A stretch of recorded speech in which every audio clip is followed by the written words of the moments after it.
일본을 혐오한다고 해서 해결되는 거 한 가지도 없다. 혐오가 아니라 그 길을 해야만 한다. 일본이 조선을 36년간 지배하면서 엄청난 착취와 민족 정기의 말살을 시도한 것은 사실이다. 그리고 전 세계에서 처음이자 마지막으로 유일하게 미국으로부터 핵폭탄 2방을 맞고 전쟁에서 패배하면서 전범으로서의 대가를 톡톡히 치렀다. 일본인들 중에는 아직도 그 핵폭탄의 부작용에 시달리거나 정상이 아닌 뇌와 신체를 가지고 태어난 사람들이 많다. 전쟁 이후 일본을 무장 해제시킨 미국은 일본이 재기할 수 있도록 엄청난 지원을 해왔다. 그리고 우방으로 만들었다. 당시 일본은 세계전쟁을 일으킬 만큼 일찌감치 과학기술이 발전했었는데 미국의 지원을 밑거름으로 전자, 물리, 생명공학의 엄청난 발전을 이뤘다. 현재 40대 이하의 연령층은 모를 수도 있는데 우리가 아주 최근까지 사용해왔던 퍼스널 컴퓨터의 프로필 디스크도 일본이 개발한 제품이다. 그런 연고로 전 세계적으로 일본 제품이 최고로 인정받기에 이르렀다. 그랬던 일본의 지위가 호황에 이어진 버블 경제의 어두운 늪에 빠져 들어가기 시작한 것은 지금부터 30년 전인 1990년 경부터다. 일본을 혐오하고 같은 국민들 사이에서 서로 일베라고 비난하면서 일본 잔재를 청산해야 한다고 주장하는 사람들은 한국의 전자기술이나 중공업기술, 중화학공업 등 좀 더 쉽게 말해서 현재 한국을 먹여 살리다시피 하는 반도체를 비롯하여 TV, 전화기, 카메라, 복사기, 전기밥솥, 비데, CCTV, 노트북, 퍼스널 컴퓨터, 자동차, 농기계인 경운기와 컴바인, 철강, 선박, 화학비료 등의 기술이 마치 하늘에서 떨어졌고 한국인들이 머리가 좋고 손기술이 좋아서 오늘날의 선진대국 대한민국이 된 것으로 알고 있는 듯하다. 비슷한 역사적 배경을 가지고 있는 다른 나라에 비하여 한국인들의 노력과 근성 그리고 그 성과가 대단한 것은 사실이다. 그러나 오늘날에 있기까지는 일본의 영향이 지대했다는 것은 어거지로 무시할 수는 없는 역사적인 사실이다. 해방 이후 일본 기업이나 일본어, 일본 제품, 일본과의 비즈니스로 잘 먹고 잘 산 사람들이 부지기수로 많다. 남녀노소, 가방줄이 길고 짧고에 상관없이 누구나가 받아들이기 쉬운 만화 이야기 좀 해본다. 1960년대부터 1980년대에 출생한 사람들, 말하자면 현재 나이 약 40세 이상의 한국인들은 청소년기에 어느 나라 만화 영화를 보고 자랐다고 생각합니까? 90%가 일본 만화 영화 아니었나요? 아톰이 그랬고 요괴인간이 그랬다. 이 외에도 수없이 많은 일본 만화 영화가 한국 어린이들에게 엄청난 인기를 받았다. 즉, 한국 어린이들의 엄청난 상상력, 말하자면 두뇌 발달과 향상에 일본 만화가 상당한 영향을 주었다는 것이다. 그때 그 세대가 현재 한국 사회의 중추를 이루는 나이 40세 이상의 중년들이다. 또 중국에서 한국 방송 프로그램을 모방한 소위 짝퉁 방송 프로그램을 제작한다고 비난하는데 창피하게 그럴 필요 없다. 한국도 일본의 방송 프로그램을 완벽하게 모방했던 프로그램이 수없이 많았으며 우리가 오늘날 중국을 비난하고 비아냥대고 있듯이 그 당시에는 한국과 한국인들이 일본인들로부터 비아냥도 많이 들었다. 예를 들면 몰래카메라 프로그램이 일본에 그것을 모방한 것이었고 최근에 낚시 프로그램이 한국에서 인기를 끄는데 이미 30여 년 전인 1990년경에 일본에서 인기가 상당했던 프로그램이었다. 이것이 개그맨들에 의하여 한국으로 전파되게 된 것이다. 좀 더 자세하게 설명하면 1990년대 중후반쯤 개그맨들이 일본 유학을 많이 갔는데 아마도 그때 본 것을 기억해 두었다가 적당한 시기에 한국에서 제작한 것으로 판단된다. 그러니 이제는 이런 것으로 다른 나라나 다른 사람을 비난하는 수준을 벗어나야 되지 않을까. 일본의 경제는 1980년대와 1990년대가 최전성기였다. 당시에 워크맨이라는 것이 전 세계적으로 선풍적인 인기를 끌었었다. 현재 나이가 50대 중반부터 60대 중반의 사람은 최소한 한 대나 두 대 정도 가지고 있었던 카세트 테이프 플레이어다. 크기는 손바닥만한 사이즈로 두께는 대략 1cm에서 2cm 정도로 매우 컴팩트했다. 당시로서는 가히 획기적인 제품이었다. 간편하게 몸에 지니고 다니면서 음악도 듣고 영어 공부나 강의 내용을 복습하는 데 사용하였다. 뿐만이 아니라 한국의 법률은 일본의 법률을 거의 그대로 사용하고 있다. 또 일본의 샤프 펜슬, 연필, 볼펜, 기타 학용품, 조지루시 밥솥, 워크맨, 퍼스널 컴퓨터의 저장 디스켓인 프로필 디스크, 전화기, 카메라, 미용가위를 비롯한 미용도구, 화장품, 세제용품, 건설 중장비, 버스, 승용차, 트럭, 조선, 제조용 기계, 전철 및 전동차 등의 일본 기술 수준은 세계 정상급이었다. 여기서 일본의 원조와 도움으로 오늘날 세계적인 기술과 문화를 보유하게 된 한국의 산업 한 가지를 소개해 보고자 한다. 1974년 서울 지하철 1호선과 국철이 공식 개통되었다. 서울 지하철 1호선 건설과 경부, 경인, 경의안 각 선의 전철화 사업은 일본으로부터 N 차관에 의해 이루어졌다. 일본이 한국에게 돈을 빌려준 것이다. 물론 지하철 건설 사업을 이것저것 지원하고 부품이나 기계를 한국에 팔아먹으면서 상당 부분 되찾아가기는 했지만 이런 것은 한국도 마찬가지다. 한국도 외국에 차관을 제공하고 그 나라의 산업 건설에 참여하면서 제공했던 차관의 상당 부분을 정당하게 되찾아오고 있다. 때문에 일본의 과거 그런 비즈니스를 비난하는 것은 내로남불이다. 다시 본론으로 돌아가서 서울 지하철 1호선은 차량, 신호체계, 통신 분야 등이 일본의 기술 협력에 의해 건설되었으며 개업 당시의 전철은 모두 일본 제품이었다. 지하철 건설에 일본은 8천만 달러의 차관을 제공하고 장기간에 걸쳐 한국 현지 지도를 했다. 또한 직원들의 일본 국내 연수를 실시해왔다. 그 때문에 50년이 지난 현 시점에서도 지시 및 확인 등 기본적인 지하철의 운영은 일본식이다. 심지어 한 칸의 전동차에 만들어진 승하차 문의 숫자도 같았다. 그리고 그 당시에 일본은 이미 시속 300km가 넘는 신칸센이 달리고 있었다. 일본의 신칸센은 세계 최초의 초고속 시스템이기도 하다. 이 부분의 평가는 그 나라의 특성과 국토 면적에 따라 다르게 평가되어져야 하지만 현재도 일본의 철도 산업은 한국이 능가하지 못하는 부분이기도 하다. 또 포항제철소의 건설 차관과 기술 또한 그랬다. 정유회사의 정유기술 또한 그랬다.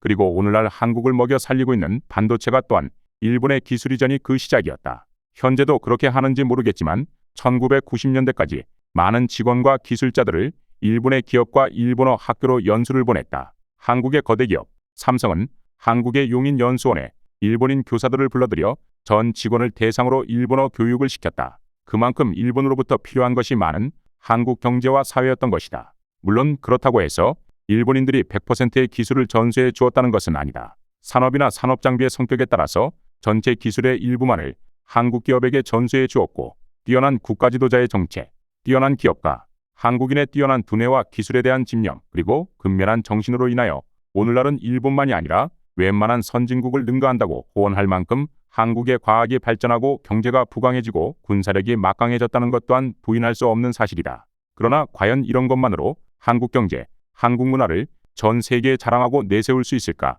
라는 것에 대하여는 심사숙고해야만 한다. 일본을 혐오하고 비난하는 악담이 난무하고 상대방을 일배로 비난하는 대한민국에서 불과 몇 개월 전에 거대 야당 대표가 법인카드를 이용하여 일본제 샴푸를 그것도 경기도 성남에서 서울 압구정동까지 가서 구매하여 사용하였다는 의혹이 불거졌다. 혐의를 투쟁적으로 주장하는 이들에게 이런 것에 대해서는 어떻게 변명할 것인지 묻고 싶다. 또 대한민국 구석구석의 즐비한 일식당은 어떻게 변명할 것인지도 궁금하다. 더군다나 이렇게 하여 성장한 한국 경제의 호황의 혜택을 가장 많이 입으면서 자라난 40대와 50대가 일본을 비판하고 있는 것은 이해하기 어려운 상황이다.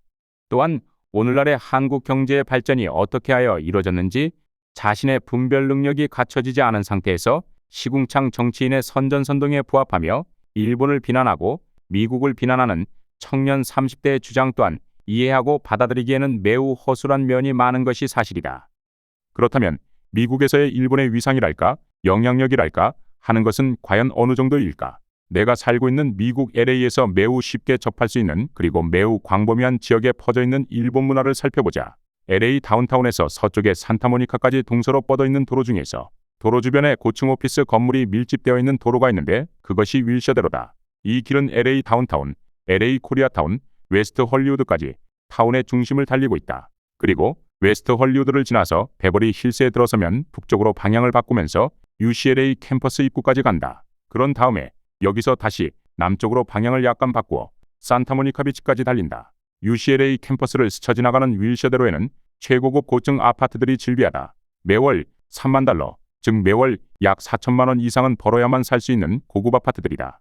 이처럼 윌셔대로는 LA에서 매우 중요한 도로다. 이렇게 중요한 윌셔대로를 이용하여 한인타운에서 서쪽, 즉 산타모니카 방향으로 약 1km 정도 가면 눈에 확 들어올 정도의 큰 규모의 일본 불교 사찰 건물이 있다. 그리고 산타모니카까지 스시, 라멘 등 일본 음식 식당이 시야에서 단 30초도 사라지지 않을 정도로 즐비하게 버티고 서 있다. 반면 같은 도로상에 한인타운을 제외하면 한식당은 단 한 곳도 없다. 이 도로 주변만이 그런 것이 아니다. 미국 전 지역의 지방과 지역 곳곳에 이루 헤아릴 수 없이 수많은 일식당이 호황을 누리고 있다. 엄청난 예를 한 가지 들어본다. 그림 중앙에 흰색으로 된 원에서 보여지는 것은 LA에서 매우 유명한 일본식 식당이다. 몇 자리로 따지자면 최고의 명당 자리에 자리 잡고 있다. 이 식당의 위치는 세계적으로 유명한 헐리우드 거리의 북쪽 야산 정상에 자리 잡고 있다.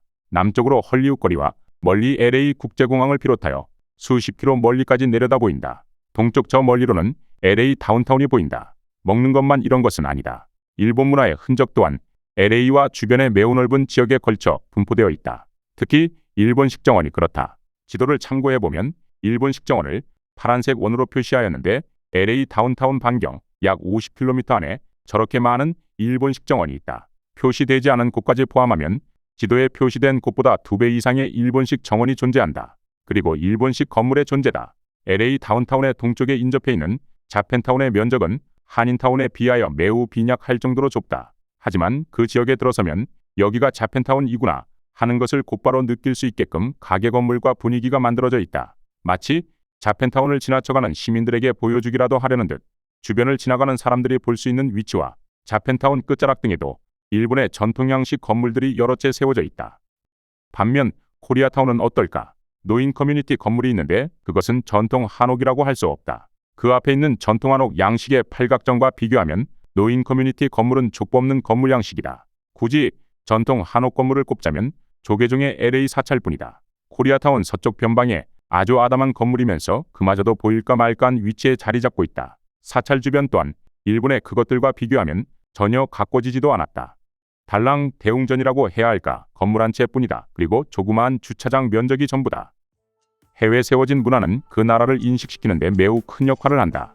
K-팝 덕분에 한인마켓이나 주류 과자, 음식들의 판매는 증가했지만 LA의 한인타운을 관광으로 방문하는 외국인은 없다. 왜냐하면 볼 것이 없기 때문이다. 형편없이 낡은 건물과 너저분한 간판만 질비할 뿐이다. 이러한 국제적인 한국과 일본의 존재적인 분위기에서 혐일이나 일배만을 주장한다고 일본을 능가하고 세계적으로 한국의 위상이 높아지는 건 아니다. 이쯤에서 개개인 각자의 주변을 생각해보자. 내가 힘이 없고 가진 것이 없으면 그 누구도 나를 존중하거나 그리워하거나 친구나 동료가 되어주려고 하지 않는다. 그나마 이용당하지 않으면 다행이다. 따라서 우선은 내가 갖춰져야만 한다. 그것에 인간으로서의 인성이 추가로 갖춰진다면 최고의 한국인이 될 것이다. 일본을 혐오하고 일배를 주장하는 것만으로는 해결되는 것은 결코 단 한 가지도 없을 뿐만 아니라 내가 설 수 있는 위치조차 사라질 수 있다. 따라서 일본을 혐오하는 것이 아닌 일본을 극복해야만 한다. 이러한 그 길이 그렇다고 하루 이틀 사이에 이루어지는 것이 아니다. 수십 년을 두고 공을 들여야만 하는 것이다.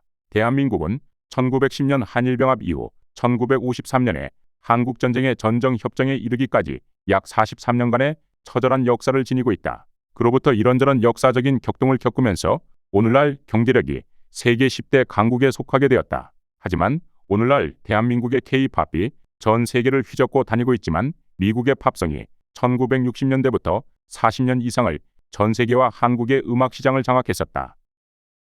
일본 경제의 호황기가 시작되었던 1980년대부터 일본의 젊은이들은 어려운 일을 하지 않았으며 쉽게 돈을 벌 수 있는 방법을 찾아다녔다. 그리고 하는 일 없이 방에 콕 박혀서 문 밖으로 나오지 않았다. 그랬던 그들의 현재 나이는 60살 전후의 세대들이다. 또 1970년대부터 약 20년간 한국의 영화 시장을 장악했던 홍콩의 액션 영화도 언제부터인가 한국의 영화관에서 볼 수 없어지기 시작했다. 또 미국이 영원히 세계 최강의 권좌에 앉아 있을 것이라고 장담할 수 없다. 따라서 한국의 경제력이나 K-팝의 생명력도 영원할 수는 없는 것이다. 어쩔 수 없이 언젠가는 시들어갈 것이다. 바로 그때가 위기인 것인데 어떻게 이겨나갈 것인가 하는 것은 오늘을 어떻게 살면서 내일을 어떻게 준비하느냐에 의하여 국가와 국민의 위치가 결정될 것이다. 국민 각자가 분별할 수 있는 능력을 가져야 한다. 국민을 선동하여 재미를 본 정치인들은 그 맛을 잊지 못한다. 도둑질도 해본 놈이 할 줄 아는 것이고 여자도 많이 품어본 놈이 여자를 즐겁게 해줄 줄 아는 것 아니겠는가. 스스로가 분별력을 갖추지 못하면 또다시 되풀이되는 시궁창 정치인의 선동에 넘어가고 그렇게 되게 되면 그때는 본인의 인생과 자식들의 인생, 더 나아가서는 국가를 시궁창에 처박는 길이 될 것이다. 국민 개개인이 스스로 분별력을 갖추게 되었을 때 그것이야말로 혐일이 아닌 그 길을 하는 것이고 상대방을 일배라고 비난하기보다는 서로의 의견을 존중함으로써 한층 품위와 격조가 높은 업그레이드되는 국민이 되는 것이다.